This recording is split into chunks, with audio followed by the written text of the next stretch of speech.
I looked down at the gloves. Anything they made in the Capitol? Was that directed at me? He thinks I'm not just another, does he think I'm just another product of the Capitol? Therefore something untouchable? The unfairness of it fills me with rage. But it's mixed up with fear over what kind of crazy thing he might do next. I sink down next to the fire, desperate for comfort, to work out my next move. I calm myself, thinking that rebellions don't happen in a day. Gail can't talk to the miners until tomorrow. If I can get to Hazel before then, she might straighten him out. But I can't go now. If he's there, he'll lock me out. Maybe tonight, after everybody else is asleep. Hazel often works late into the night finishing laundry. I could go then, tap on the window, tell her the situation, so she'll keep Gail from doing anything foolish. My conversation with President Snow in the study comes back to me. My advisors were concerned you would be difficult. But you're not planning on being difficult at all, are you? No. That's what I told them. I said any girl who goes to such lengths to preserve her life isn't going to be interested in throwing it away with both hands. I think of how hard Hazel has worked to keep that family alive. Surely she'll be on my side in this matter, or won't she?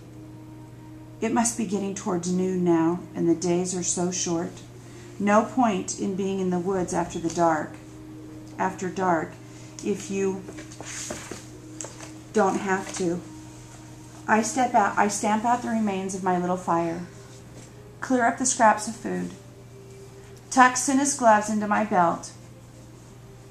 I'll guess I'll hang on to him for a while, in case Gail has a change of heart.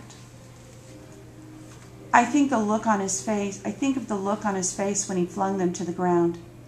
How repelled he was by them, by me. I trudge through the woods and reach my old house. While there's still light, my conversation with Gail was an obvious setback. But I'm still determined to carry on with my plan to escape District 12. I decide to find Peeta next, in a strange way, since he's seen somewhat of I've seen on the tour. He may be easier to sell than Gail was. I run into him leaving Victor Village. Been hunting? He asks. You can see he doesn't think it's a good idea. Not really. Going to town, I ask. Yes, I'm supposed to eat dinner with my family, he says. Well, I can at least walk with you.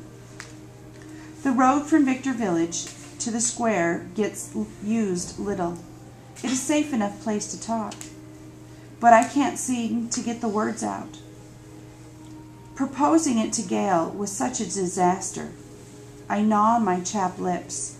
The square gets closer with every step. I may not have the opportunity again soon. I take a deep breath and let the words rush out. Peeta, if I asked you to run away from the district with me, would you? He takes my arm, brings me to a stop. He doesn't need to check my face to see if I'm serious. Depends on why you're asking. President Snow wasn't convinced by me. There's an uprising in District 8. We have to get out, I say. By we, do you mean just you and me? No. Who else would be going, he asks. My family, yours if they'd come, Hamish, maybe, I say. What about Gail?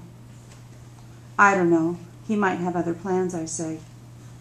Peeta shakes his head and gives me a rueful smile. I bet he does. Sure, Katniss, I'll go. I feel a slight twinge of hope. You will? Yes, but I don't think for a minute you will, he says. I jerk my arm away. Then you don't know me. Be ready. It could be any time. I take off walking. He follows a pace or two behind. Katniss, Peeta says. I don't slow down. If he thinks it's a bad idea, I don't want to know, because it's the only one I have. Katniss, hold up. I kick a dirty, frozen chunk of snow off the path and let him catch up. The coal dust makes everything look especially ugly. I really would go if you want me to. I just think we better talk it through with Haymitch.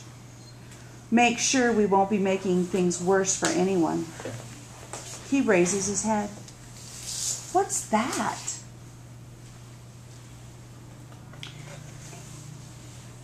I lift my chin. I've been so consumed by my own worries I haven't noticed the strange noise coming from the square. A whistling, a sound of impact, an intake of breath from the crowd. Come on, Peeta says, his face suddenly hard. I don't know why. I can't place the sound, even guess the situation, but it means something bad to him. When we reach the square, it's clear something is happening, but the crowd is too thick to see.